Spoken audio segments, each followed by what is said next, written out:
ব্রাজিলের ফ্যান ছাড়া সবাইকে জানাই ঈদের শুভেচ্ছা, কারণ ব্রাজিল ফ্যানদের ঈদের শুভেচ্ছা জানানোর থেকে নেইমারের ইনজুরি আপডেটটা জানানো অনেক বেশি গুরুত্বপূর্ণ। এবং প্রতিবারের মতনই আরও একটা আপডেট নেইমারকে নিয়ে, এবং নেইমারের ওয়ার্ল্ড কাপ জার্নিটা কি আদৌ নেইমারের মতন হতে যাচ্ছে কিনা সেটাও একটা বড় প্রশ্নের মুখে ফেলে দিয়েছে।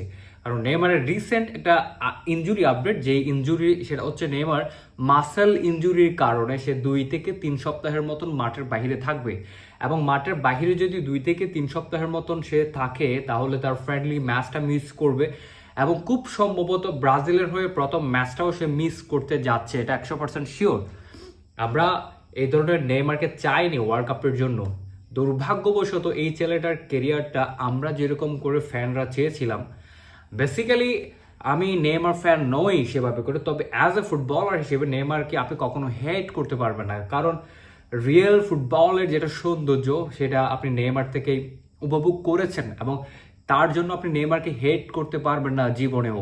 তো আমরা নেইমারের এই ইনজুরি আপডেটটা নিয়ে এবং তার ওয়ার্ল্ড কাপ জার্নিটা কেমন হতে পারে এটা নিয়ে একটু কথা বলতে চাচ্ছি। এবং দেখা যাচ্ছে যে নেইমারের মাসেল ইনজুরিটা সর্বশেষ একটা বিতর্কিত সিদ্ধান্ত আমরা দেখেছিলাম সান্তোসের ম্যাচের মধ্যে, যেখানে কিনা তাকে সাবস্টিটিউট করে দেওয়া হয়েছিল দুর্ভাগ্যবশত। সে জায়গার মধ্যে সে আউটসাইড দি লাইন যখন সে ট্রিটমেন্ট নিচ্ছিল, এরপরে স্ট্যান্ড আপ করে তারপরে মাঠের মধ্যে যখন ইন করতেছিল তখন সে দেখা যাচ্ছে সাবস্টিটিউট। এবং এই ব্যাপারটা ওয়ার্ল্ড ফুটবলের মধ্যে একটা গণজাগরণ সৃষ্টি করেছিল, যেখানে কিনা রেফারির ডিসিশনকে ভুল প্রমাণ করে আর রেফারিদের ডিসিশন মেকিং এর ক্ষেত্রে দুর্বলতার একটা বড় প্রশ্নের মুখে ফেলে দিয়েছে।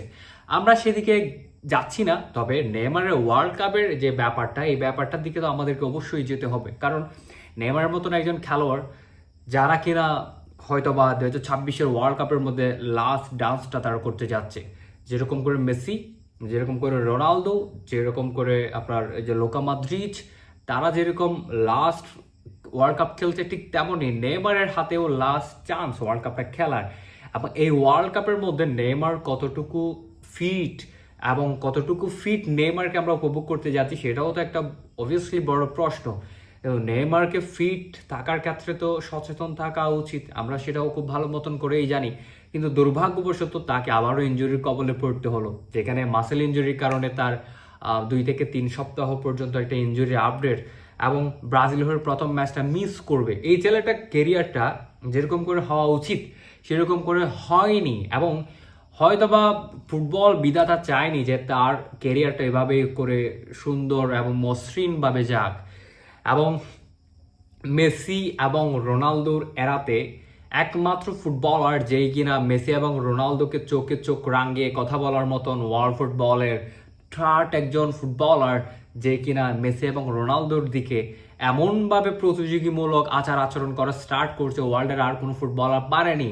হয়তো বা আপনার এই মুহূর্তে যে নামগুলো আসছে, কিলিয়ান এমবাপ্পে, ভিনিসিয়াস জুনিয়ররা, তারা কিন্তু অনেক পিচের প্লেয়ার, কিন্তু মেসি এবং রোনালদো সমমানের প্লেয়ারদের মধ্যে সুয়ারেস, নেইমার, ওরা যেভাবে মেসিদের সাথে আপনার মানে কি বলে এটাকে, মেসি এবং রোনালদোর সাথে যেরকম করে প্রতিযোগিতা করত, এখনের কোনো খেলোয়াড় সেভাবে করে প্রতিযোগিতা করতে পারছে না।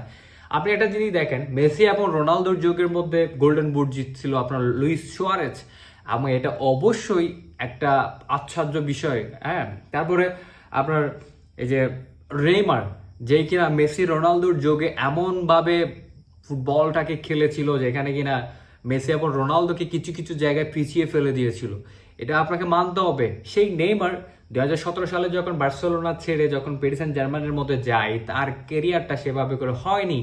সে হতে পারতো ওয়ার্ল্ড ফুটবলের আরও একজন ওয়ান ম্যান শো হইতে পারতো, কিন্তু তার কপালে হয়তো বা ফুটবল বিধাতা সেটা রাখে নাই, এবং সে প্যারিস সেন্ট জার্মানে যাওয়ার পর রীতিমতোই তার কেরিয়ারের প্রত্যেকটা মুহূর্ত ইনজুরির কারণে ধ্বংসের মতন এবং তাসের মতন করেই এটা বারবার ভেঙে যাচ্ছিল। আমরা নেইমারকে সেভাবে করে কখনোই চাইনি।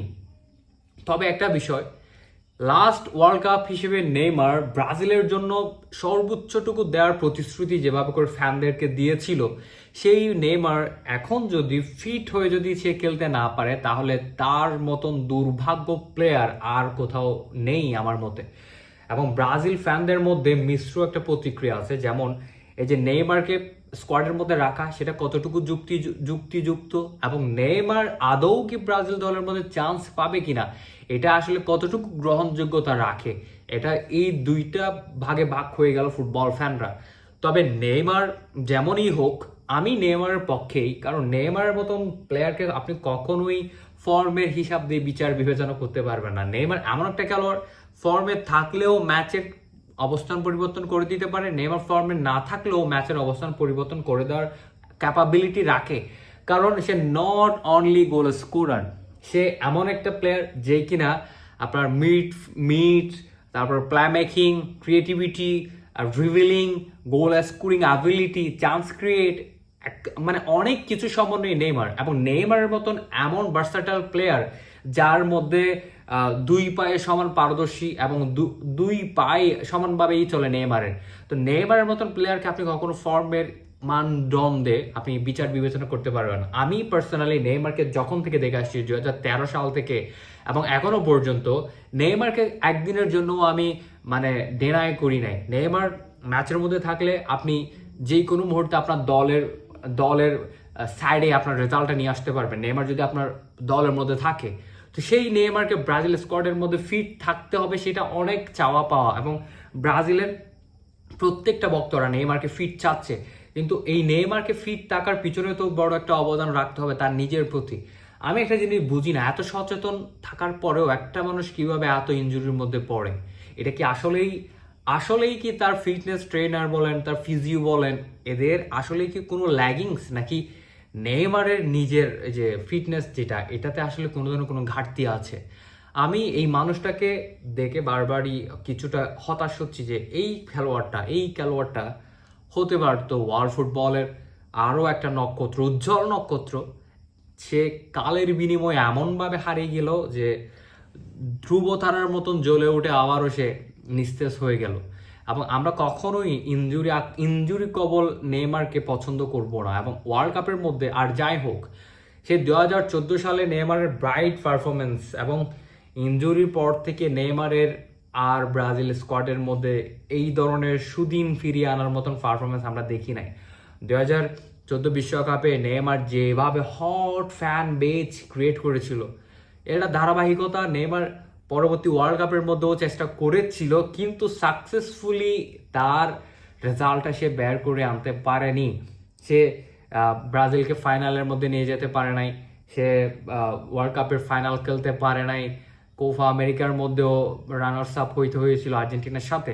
তো আমরা চাইবো এই ওয়ার্ল্ড কাপটা লাস্ট ডান্স, যেহেতু নেইমার ফিট হোক এবং খুব দ্রুত নেইমারের ইনজুরিটা কাটিয়ে সে যেন ফিট হয়ে স্কোয়াডের মধ্যে থাকে, এটাই একমাত্র চাওয়া। আর কোনো কিছু চাওয়া এই মুহূর্তে ব্রাজিল ফ্যানদের নেই।